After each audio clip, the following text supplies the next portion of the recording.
김 박사, 오늘의 키워드 시간입니다. 오늘의 주요 뉴스 키워드로 알아볼 텐데요. 김대우 박사님과 함께합니다. 박사님 어서 오세요. 네, 반갑습니다.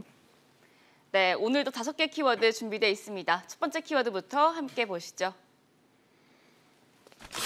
오늘 첫 번째 키워드는 트럼프 기자회견입니다. 뉴욕 증시가 예상을 웃도는 고용 지표에 환호했습니다. 미국의 6월 비농업 부분 신규 일자리가 480만 개나 늘었다는 깜짝 소식이 나왔는데 박사님, 최근에 신날 일이 없었던 트럼프 대통령이 이 소식에 깜짝 환호를 하면서 긴급 기자회견까지 여는 모습이었거든요. 예, 밤사이 트럼프 대통령이 느닷없이 긴급 기자회견을 자청을 했습니다. 네. 백악관에서 기자들을 모은 다음에 그 주제는 바로 일자리였습니다.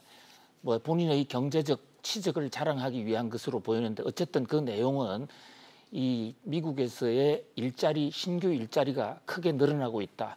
이제 우리 경제가 살아나고 있다. 매우 역사적이다. 그러면서 자신의 대선 과정에서의 이 트럼프 대통령의 경제적 리더십을 강조하는 이런 모양새인데요. 네. 어쨌든 이 트럼프 대통령의 이 환호하는 기자회견 이런 것들이 영향을 줘서 밤사이에 뉴욕 증시에서 주가는 상승 마감했습니다. 네. 다우 지수는 200포인트 정도 올랐죠. 나스닥은 그보다 더 많이 올랐습니다. S&P 지수는 0.45% 정도 올랐습니다. 물론 큰 폭은 아니지만 최근에 코로나19 때문에 주가가 크게 떨어져 왔던 상황을 감안한다면 간밤의 이 다우 지수와 나스닥 지수, S&P 500 지수의 상승은 상당히 눈부시고요. 특히 네.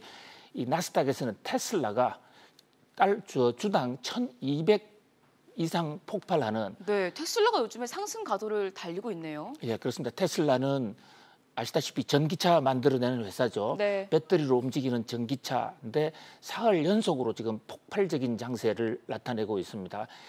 그러는 바람에 배터리 업체들도 이제 동반 상승을 하는 그런 모습인데 특히 테슬라는 최근에 이 폭발적인 전기차의 수요, 판매 증가로 인해서 올해 처음으로 블랙 이븐 포인트를 넘었을 것 같아. 네. 이제 드디어 전기차를 팔아서 돈을 벌 수 있다. 그러면서 자동차 회사인 포드 자동차라든지 또는 일본의 이 토요타까지 넘어서면서 자동차 업계 중에서는 시가총액이 1위로 우뚝 올라서는 모습입니다. 네. 아무튼 미국의 그 고용 지표가 굉장히 좋다라는 소식에 뉴욕 증시가 상승하는 모습을 보였습니다만은 네. 자 6월달 이 일자리가 늘어난 숫자가 무려 480만 명이에요. 네.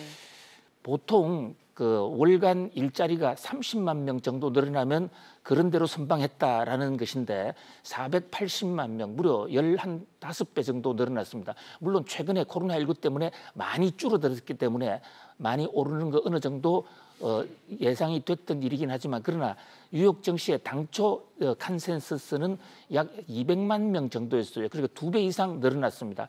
또 실업률도 11.1%로 매우 낮아졌습니다. 네. 한때 14%까지 올라갔던 실업률 매우 낮아졌죠. 자, 그런데 한 가지 트럼프 대통령이 그렇게 썩 웃지 못할 지표 중에 하나가 바로 이 신규 실업수당 지수인데요. 네. 다시 실업자가 돼서 실업수당을 청구한 사람 숫자가 143만 건으로 저 숫자가 늘어나지 않고요. 2주 연속 실업수당을 청구하는 숫자는 오히려 좀 늘었습니다.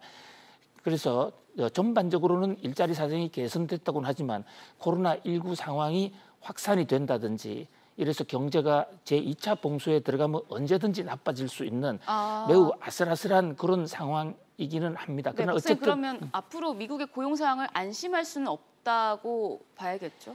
그렇습니다. 결국은 모든 것은 이 코로나19가 쥐고 있고 또 코로나19를 퇴치하는 데 있어서의 백신 개발 속도, 치료제 개발 속도 이런 것을 여전히 주목을 해봐야 될 그런 상황인 것으로 보입니다. 네, 뉴욕 증시 마감 상황에 대해서 알아봤습니다. 이어서 두 번째 키워드 보겠습니다.